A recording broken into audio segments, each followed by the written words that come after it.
t'es équipé d'une serre. Est-ce que quand on a des plantes carnivores, c'est nécessaire d'avoir une serre? C'est pas indispensable, mais pour certaines espèces, quand même, c'est beaucoup mieux, quoi. C'est quoi les conditions de vie idéales pour une plante carnivore? Ça dépend lesquelles. Par exemple, les Sarracenia, celles qui ont des grandes urnes, ça tient jusqu'à -20 pour certaines l'hiver. L'été, par contre, au-dessus de 40 degrés, ça devient compliqué.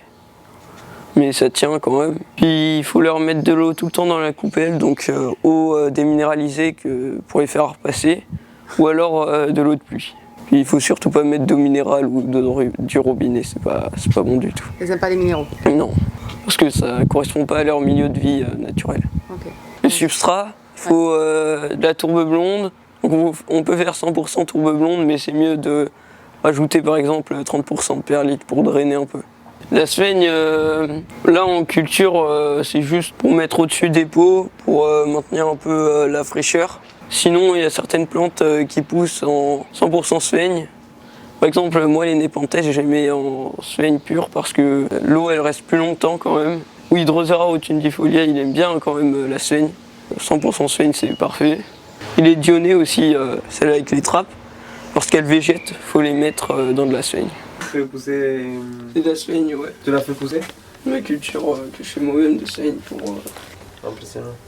Impressionnant, il fait sa propre sphaigne. Ouais. C'est génial, tu fais vraiment le circuit de A à Z, tu fais tes graines, tu fais ton substrat. Un peu, et puis. Tu prends là, tu mets un peu. Je mets genre 2-3 brins. Là, je mets d'ailleurs. Non, là, j'en mets pas parce que j'ai des ultriculaires et que ça pourrait les étouffer. Et je pourrais mettre un brin et en quelques années, bah, ça serait tout vert. À condition de bien arroser quand même. Hein.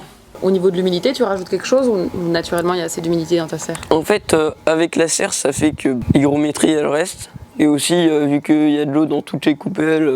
Ouais, ça chauffe, ça s'évapore et ça fait une ambiance un peu humide. Oui. Vous êtes contentes les filles? Je pense qu'elles sont contentes. Ouais.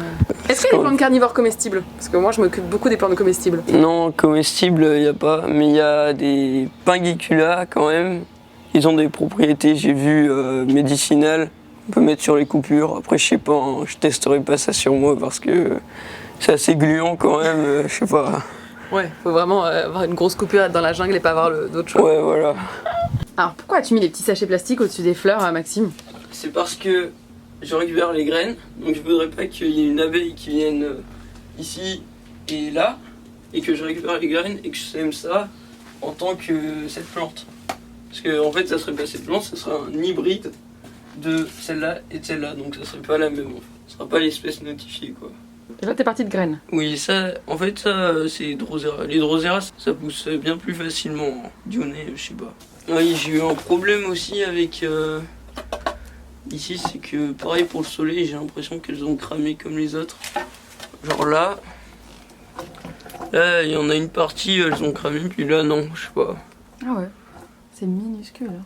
En plus, je vous ai montré les graines, on voyait que rien du tout, c'était de la poussière. Les graines, c'était vraiment... Et du coup, c'est pas à se mettre très espacé quoi. Enfin, j'ai tapoté comme ça et puis... les semis, c'est pas ma spécialité, c'est la première fois que j'en fais. Waouh! Là, j'ai mis des feuilles. Oui, c'est des feuilles de... T'as coupé toute une feuille? Ouais, pas forcément entière, un petit bout même. Et là, boum, plein de... C'est des racines? Là, il y a... ça c'est les feuilles, puis là, il y a quelques petites racines, ouais. Et c'est dans de l'eau ou c'est un espèce de gel bizarre? Ouais, c'est de l'eau. Ouais. Juste de l'eau? Là, c'est de l'eau de pluie, c'est de l'eau déminéralisée que je fais, non. Waouh! Mais en fait, tu les mets dans la sphaigne ou... Ouais, dans de la... mettre un peu dans de la sphaigne parce que ça facilite un peu l'enracinement. Ok. Et on met de la tourbe en dessous. Ok.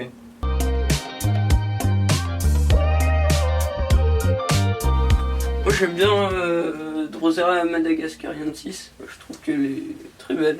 Puis elle fait des tiges comme ça et puis il y a des petites feuilles qui font sur le côté. Donc c'est son esthétique qui te plaît surtout? Ouais. Franchement elles sont toutes trop belles. Il y a Cephalotus follicularis là. J'ai mis en dessous parce que lui il lui faut un peu d'ombre. Lui il est très beau parce qu'il est touffu. Mais sinon j'ai une espèce qui est censée être beaucoup plus belle. Très rare aussi, c'est celle-là. Que t'as mis en terre? C'est Cephalotus follicularis hummergiante. Donc celle-là par contre, ça se trouve pas très facilement. Puis je suis très content, en plus elle pousse bien. Enfin, j'ai eu il y a 1 an, 2-3 feuilles avec une urne. Puis là, elle a bien poussé. Comment elle s'appelle celle-là? C'est Drosera Cavensis. Cavensis. Une des plus basiques. Pour débutants. Donc Drosera, c'est celles qui ont les petits points. Ensuite, il y a les... Pingicula, qui ont Pingicula. aussi de la glu, mais c'est plus des feuilles... Oui, ça c'est les Stylidium. Stylidium. Et donc celle-là... Ça c'est une Utricularia. Ça c'est une Helianthora. Celle-là derrière, qui fait des urnes aussi. C'est Helianthora Heterodoxex minor. Ça c'est des Dionnées. Dionaya. Là d'ailleurs, là j'en ai des assistantes. Ah oui, joli. Surtout la Filiformis verte. Ça c'est un Sarracenia ex bella.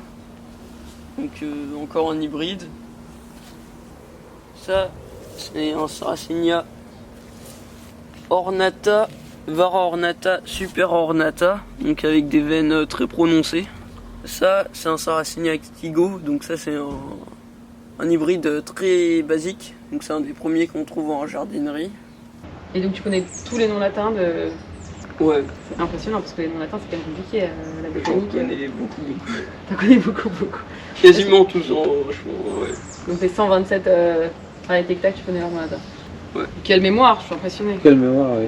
Ouais, bah faut vraiment être passionné parce que alors, moi j'ai plein de variétés de plantes mais je connais pas du tout toutes leurs noms latins. Aussi ce que je voulais faire c'est mettre une tourbière ici. En fait une mini tourbière carrément ici. Je vais tout enlever la terre et mettre une bâche. Ça sert trop bien. Les Mettre, projets ne s'arrêtent jamais. Ouais. Ouais. Tu manques pas d'idées. Non. Bah, j'espère que ça aura donné envie à d'autres d'entre vous de vous lancer dans les plantes carnivores parce que c'est un monde passionnant. Et pour les curieux, je pense qu'il y a vraiment de quoi faire. Merci, n'oubliez pas de mettre des pouces en l'air, de vous abonner et à bientôt. Au revoir.